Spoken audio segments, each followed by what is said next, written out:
ఢిల్లీ నూతన ముఖ్యమంత్రిగా ఆమ్ ఆద్మీ పార్టీ నేత మంత్రి అతిషి ఎన్నికయ్యారు. ఈ మేరకు ఆప్ శాసనసభాపక్ష నేతలు సమావేశమయ్యారు. కొత్త ముఖ్యమంత్రిగా అతిషిని ఎన్నుకున్నట్లు ప్రకటించారు.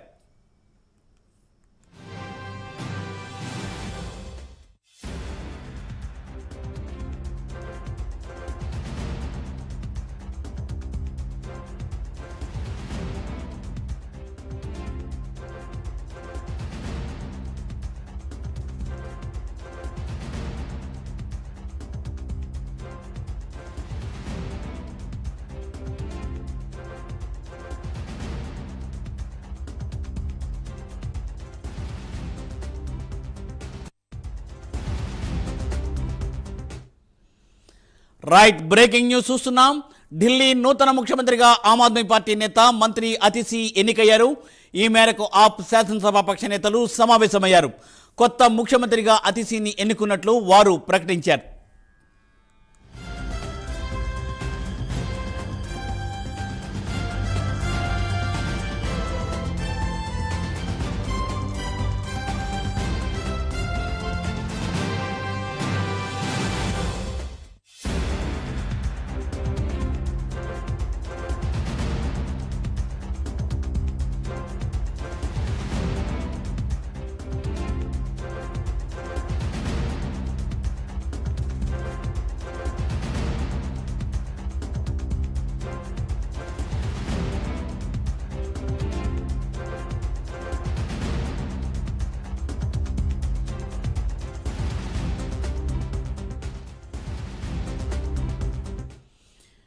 ఢిల్లీ ముఖ్యమంత్రి అరవింద్ కేజ్రీవాల్ తన స్థానంలో కొత్త ముఖ్యమంత్రి పేరుని ప్రకటించారు.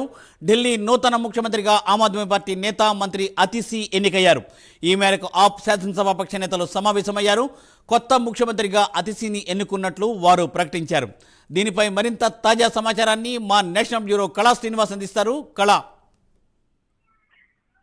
మూర్తి గారు, ఢిల్లీ కొత్త సీఎంగా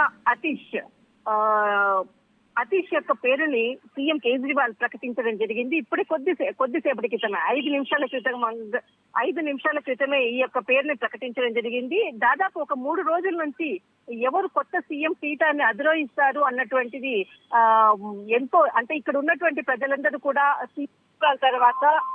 సీఎం కేజ్రీవాల్ తర్వాత ఎవరు ఈ పీఠాన్ని సీఎం ఆమ్ ఆద్మీ పార్టీ బాధ్యతలు స్వీకరిస్తారన్నటువంటి దానికి ఒక పులిస్టా పడిందని చెప్పవచ్చు. ముఖ్యంగా దాదాపు అంటే సీఎం కేజ్రీవాల్ తీహార్ జైలు నుంచి విడుదలైన తర్వాత చాలా అనేక రకాలైనటువంటి పరిణామాలు చోటు చేసుకున్నాయి. ఒకవైపు తీహార్ జైలు నుంచి విడుదలైన తర్వాత తన కార్యవర్గంతో కార్యకర్తలతో ఆమ్ ఆద్మీ పార్టీ కార్యకర్తలు ఢిల్లీలో ఉన్నటువంటి దాదాపు 100 మంది కార్యకర్తలతో సమావేశం అయిన తర్వాతనే ఈ రోజు ఈ నిర్ణయాన్ని తీసుకున్నట్లు తెలుస్తుంది.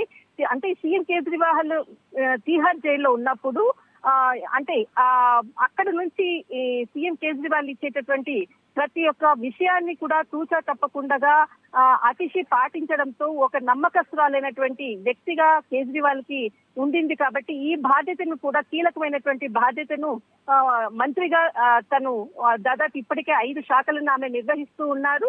ఈ 5 శాఖలతో పాటు ఒక నమ్మకాన్ని మాత్రం సీఎం కేజ్రీవాల్ దగ్గర ఆమె, అంటే సీఎం కేజ్రీవాల్ కి ఒక నమ్మకమైనటువంటి వ్యక్తిగా ఉండడంతో ఈ కీలక బాధ్యతను కూడా ముఖ్యమంత్రిగా ఈ రోజు 4:30కు అంటే తన గవర్నర్ కి రాజీనామా పత్రాన్ని సమర్పించిన తర్వాత అంతకన్నా ముందుగానే ఒకరిని ఖచ్చితంగా పేరు ప్రకటించాలి. కాబట్టి ఈ రోజు పేరు ప్రకటించడం జరిగింది.